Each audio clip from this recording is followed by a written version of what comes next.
There were many comments on my recent video about all the different shooting modes of the LUMIX S1 Mark II, where people were complaining that there are literally too many shooting modes and it's too hard to find the ones that you want and it takes too long to get to them. So let me show you a couple of tips to make sure that you know how to find the shooting mode you're looking for as quickly as possible. First of all, when you go into the menu, if you go into Record Quality, from here you can see that there are, in fact, a lot of different options to choose from. But you'll see at the bottom of the LCD it says display.filtering. That means you can either tap this button with your finger or tap the display button on the camera, and that opens the filtering options. From here I can filter by frame rate, resolution, codec, hybrid log gamma, or proxy recording capabilities. So let's just say that I want to shoot in 4K 25p.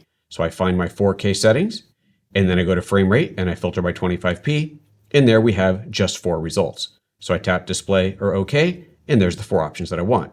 Let's do it again. I'll go in here, go to frame rate, and set it to 100p. We see there's only one result. Display OK, and there's the one option. So that's how you can find it quickly, but what if you want to go back to that setting over and over again? Well, you can save this as a favorite. Notice here at the bottom, it says Q button, add to list. If I tap that or press the Q button, it confirms, do I want to add this to my list? I'll say yes.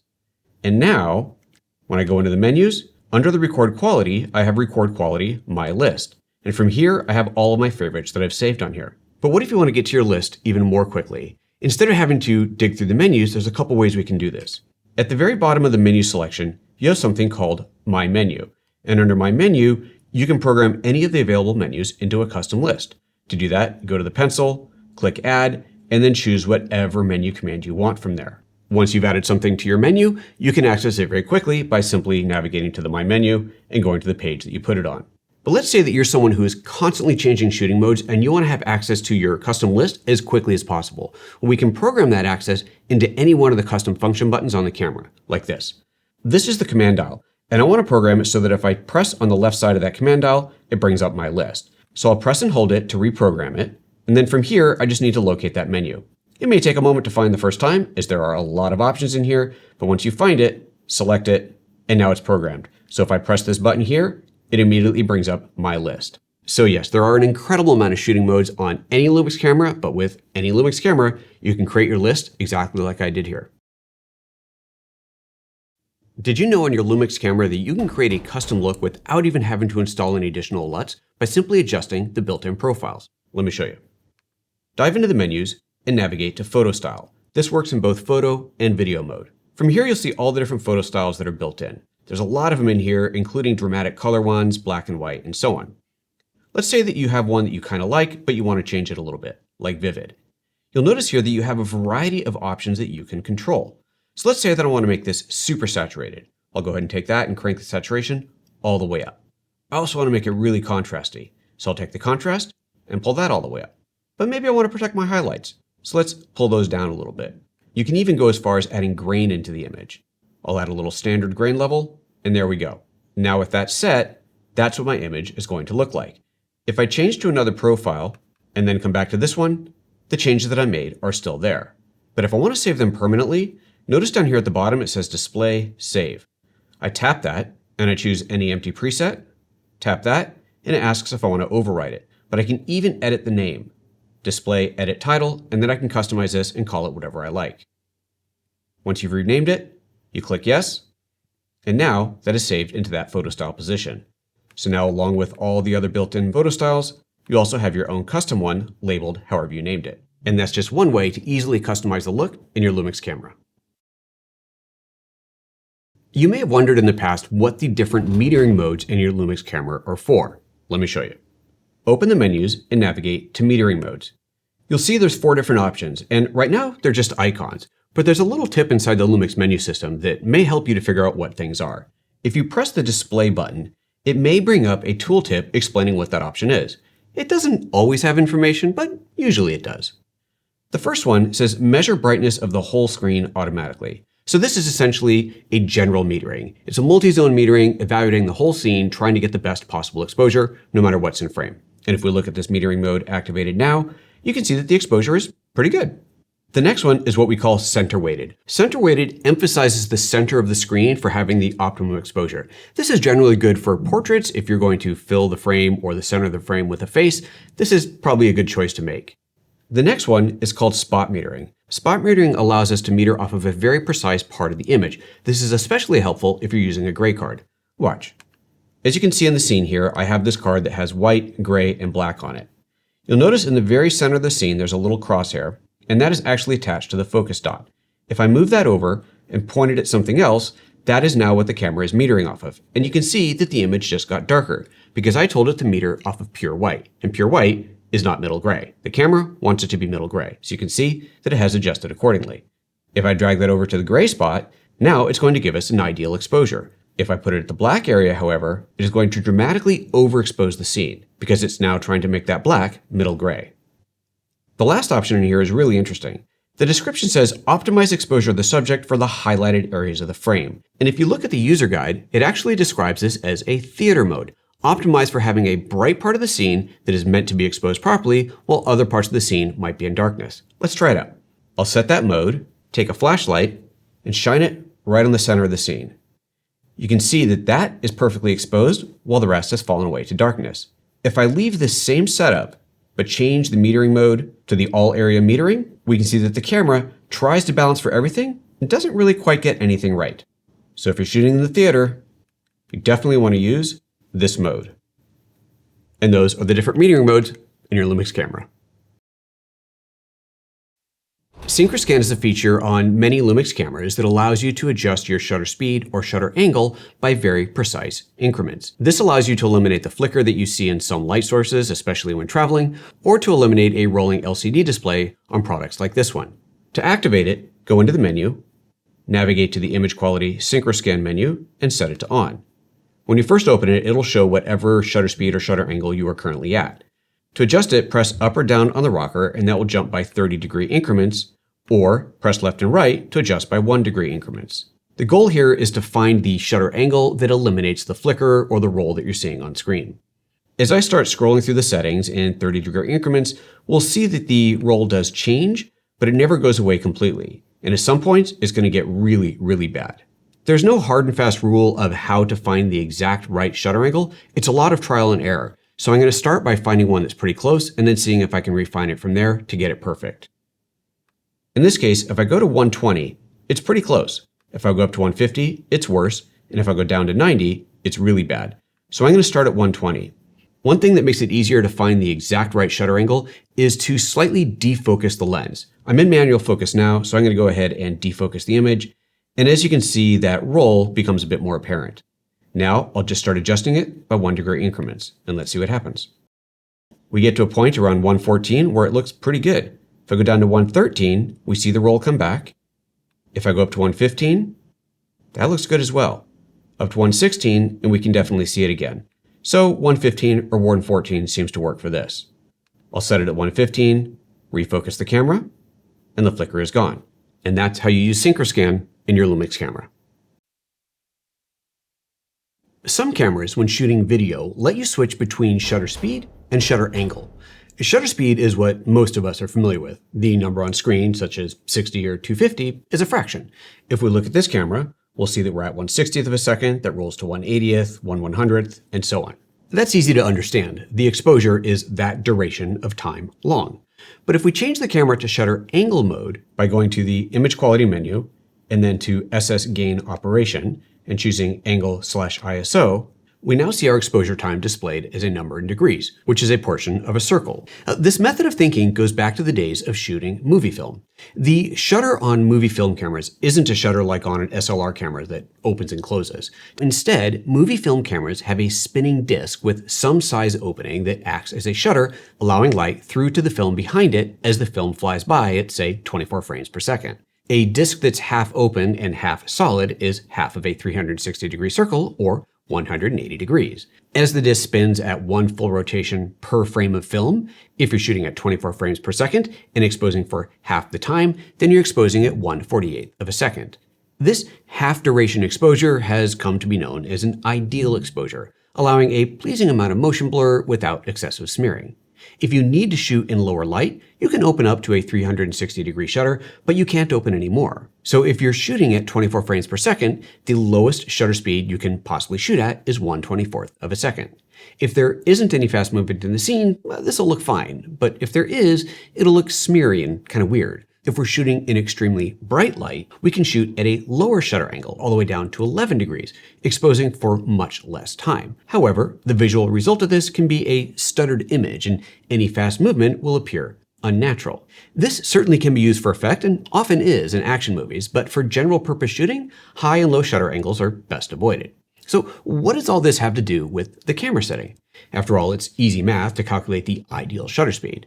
If I'm shooting at 30 frames per second, shoot at 1/60th of a second. Shooting 50p, shoot 1/100th, and so on. But by putting your camera in a shutter angle mode and making a conscious selection of, say, 180 degrees, then you know that no matter what frame rate you're shooting at, 24, 25, 30, 50, 60, 120, your shutter speed will always be the ideal setting, exposed for half of the time. Many filmmakers like to shoot with shutter angle because as they change frame rates, they don't have to remember to change their shutter speeds as well. Plus, as they deliberately go for lower or higher shutter angles and then also change frame rates, they can make consistent changes, retaining a consistent look throughout their shoot, even as frame rates change. Also, it makes us feel like we know what we're talking about and that we're not just a bunch of hacks. Wait, was that my outside voice? If you can't adjust shutter angle or shutter speed to change exposure, then you have to change aperture or ISO or add neutral density filters. That's a topic for another video. When shooting still photos, you have the option to crop the image in camera, which may seem a little bit silly. Why crop if you don't have to? Why not just have the entire sensor and then crop in post? After all, even if you're posting to social media, it's easy enough to crop while you're sharing it. Well, sometimes having that crop view through the viewfinder can help creatively. It can also help to guide you to make sure that you get everything you want in frame, depending on where you're posting it. The good news is, though, you're not committed to the crop that you choose. As long as you're shooting RAW plus JPEG, you'll always have the ability to undo the crop. Let me show you how to set this up. Within the camera's photo menu, go to aspect ratio, and from here you have a list. Now, this is the LUMIX S1 Mark II, and so this may look different than the camera that you have, but the ratios that are available on this full-frame camera include 4:3, 3:2, and the others you see on screen. 3:2 aspect ratio is the full sensor, so this is what that 3:2 looks like. If I go in and change this to 4:3, then we're going to be cropping a little bit off of the sides. It's a slightly more square format. This is the aspect ratio that you would get if you're shooting in Micro Four Thirds. A camera like the LUMIX G9 Mark II has many of these aspect ratios, including a 3:2 aspect ratio, which is itself cropped from the 4:3 original. The next ratio is 16:9, which may be a little bit more useful for many users. This is the same aspect ratio as your standard 16:9 widescreen TV, but if you hold the camera vertically, it also is the same ratio as Instagram stories and reels. So if you want to have still photos shot for that aspect ratio and you don't want to have to think about framing, set it to 16:9 and rotate the camera. You also have a square 1:1 crop, and this 2:1 ratio is just a little bit wider than 16:9. There's 2:1, and there's 16:9. My favorite ratio, though, is 65:24. Now that is a curious number. Where did that come from? Well, it's actually an old X-Pan crop ratio, something from the film days, and I personally love it. This is super wide, probably not good for a lot of social media, but I just love the ratio. Now, as I said, as long as you're shooting RAW plus JPEG, you're not committed to the crop. The RAW photo will always contain the entire sensor information. Depending on the software you're using, you may see the image cropped when you first open it, even from RAW. However, if you go to the crop tool, as you can in Lightroom, you will then see the full image. The crop is just preset as copied over from the camera. These crop ratios are specific to shooting still photos, but what about if you're shooting video? Well, video crop is set up completely differently. If we switch the camera into video mode, and then go into the menus, you won't find the crop ratio, but instead under resolution, you'll find all the different resolutions available along with their corresponding aspect ratio. I've already made a deep dive video on all the different shooting modes and their aspect ratios and potential crops that is up on my YouTube channel. So if you're interested in that, be sure to check that out. Your LUMIX camera is extremely customizable. There are an absolute ton of buttons on the camera that you can reprogram to do anything you want. Let me show you how. Go into the menu under Gear, Operation, then FN button set. FN button means function button. Select that, and first you'll see that you have separate settings for photo mode, video and SNQ mode, that's slow and quick mode, and even playback mode. Let's go into the video mode. First of all, you'll see that you have 3 pages of function buttons. Tap the next button to cycle through, and you can see that there are a lot of buttons you can reprogram. There are many buttons on your camera that are already assigned to something, but if you don't use that function, then you can often reprogram it. For example, let's say that you never use the over and under exposure button. Well, let's reprogram it. Simply select it, and the default setting you'll notice here in video says same settings as photo mode. Because you can program separate functions depending on the mode, if you have a button that you want to do the same in all modes, instead of having to individually program it each time in each mode, you can simply say same as photo mode and then assign the mode there. But in this case, we're going to separate it. There's a ton of different choices to choose from. Just cycle through and choose what you want. Let's say that I want to assign that to false color. Now that I've reprogrammed that, whenever I push the over or under exposure button, it brings up my false color. And now as I'm changing my exposure, I'll see that in false color.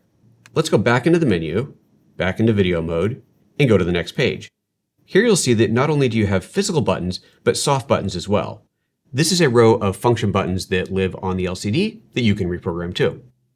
On the next page, you'll find that a bunch of them are grayed out. You'll see the ones around the joystick are not available. That's because the joystick on the back of the camera is currently set to direct focus mode, but I can change that.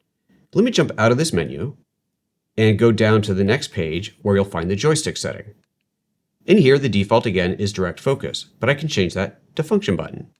Now that it's set to FN, if I go back into the settings and back to the video mode and go to that page, you'll see that these can all now be reprogrammed. So I've just gained 5 additional custom buttons that I can set on my camera.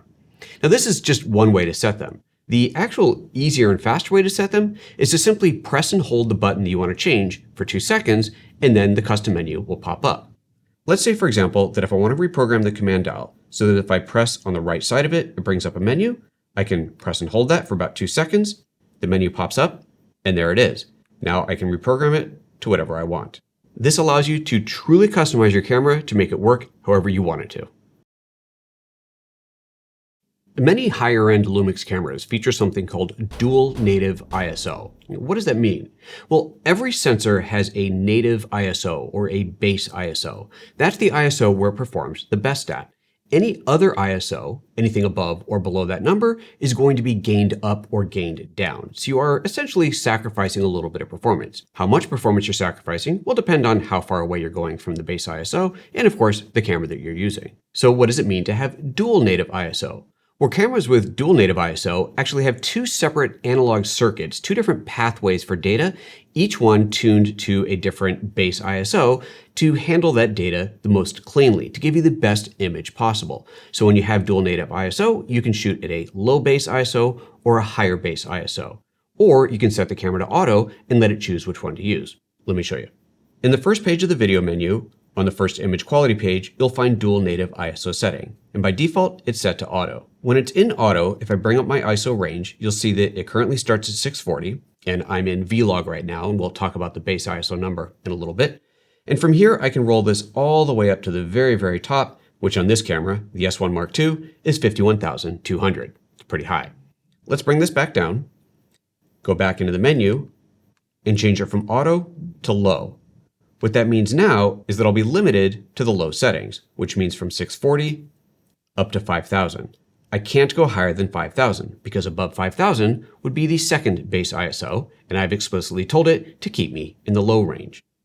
Now as I go back into the menu and switch it to high, now my lowest ISO possible is 5,000, and the top goes all the way to the top of the range at 51,200. So in general, you want to stay as close to your base ISO as you can, which means if you're shooting in low light, you want to set it to the higher base ISO setting. If you're shooting in higher light, then you want to set it to the low setting.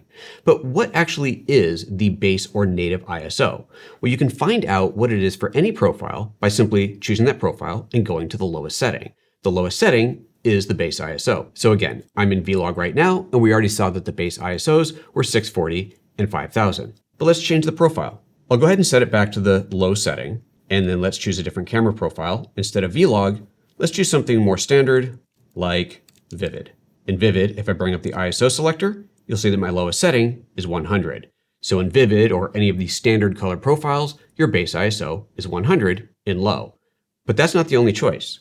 If I choose Cine-AD, the base ISO here is actually 200. And if I choose HLG, the base ISO is 400. So the base or best ISO for any given profile does change. This is good to know. If you want the best quality image, and who doesn't, then make sure you know what your base ISO is before you start shooting.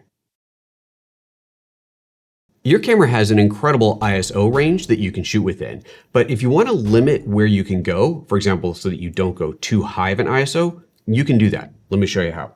Under the image quality menu, navigate to ISO sensitivity. And this will change depending on if you're in video or in photo mode. Same settings, different menu choice. When I jump in, you'll see that I have both ISO Auto Lower and ISO Auto Upper. Notice that it says ISO Auto. This is specifically when shooting in auto ISO mode. If you're in manual mode, you can choose whatever ISO you want. But if you're in auto mode and the camera is choosing for you, this is how you limit what it can select. I can choose a lower limit setting, but I'll go ahead and leave that at its base ISO of 640, and I can choose the upper limit setting. Let's say I want to make sure that it never goes above 1600 ISO. Now you might be curious, why is the limit 5000 and not higher? Well, if we back out of this menu, you'll see that under the dual native ISO setting, I'm currently in low. And if you don't know the difference between your dual native ISO base setting of low and high, which your camera may or may not have, depending on the model you've got, check out my previous video. If I switch this into high, my ISO sensitivity range now has a lower limit of 5000 and an upper limit of 51,200. But again, I can limit that wherever I want to ensure that I don't go out of a range that I'm comfortable shooting in. You may have encountered the shutter speed limiter function in your LUMIX camera when shooting in video mode and wondered what it is. Let me show you. If we go into the video menu, under image quality page 1, you'll find shutter speed limiter. And if we press the display button, it gives us a hint of what this does. It says it limits the shutter speed so it does not become slower than the set frame rate. Well, what does that mean? Let's say you're shooting 30 frames per second.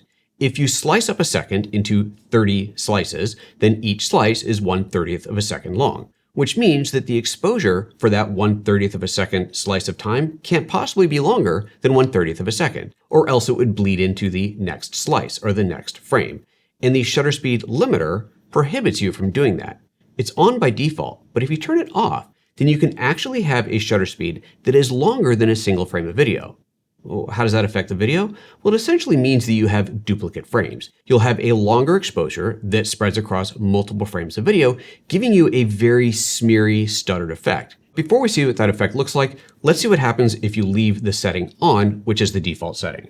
I'll go ahead and set it to on, and I'm also going to change my SS gain operation from angle mode to seconds mode. Not only is it easier to understand here, it's also the only way that it works. If you're in angle mode, this function won't do anything. In seconds mode, if I look at my shutter speed, it's currently set to 1/50th of a second. I'm shooting at 25 frames per second, or 25p, so the lowest shutter speed I should be able to select is 1/25th of a second. And sure enough, if I bring the shutter speed down, you'll see that 25 is the lowest that I can go. If, however, I go back into the menu and turn off the shutter speed limiter, now I can go even lower. Except that I can't. That's because there's another limitation in here that isn't really clearly documented. You can only do this in manual focus mode. The camera won't autofocus if it's in this slower than the frame rate mode. So let's go ahead and switch the camera into manual focus. And now I can turn this down as low as I want. So I'll take it down to 1/4 of a second, which at 25 frames per second is about 4 of the same frames per second that we're going to see. And let's take the neutral density down a little bit to make it darker. And now if I put my hand in front of the frame, you can see this big, smeary, stuttered look that we're getting, because each frame is 1/4 of a second exposure, which means we're getting an effective frame rate of around 6 frames per second. Now, I also said that this doesn't work if you're in shutter angle mode, and let me show you what happens there. I'm going to switch the camera back to shutter angle mode.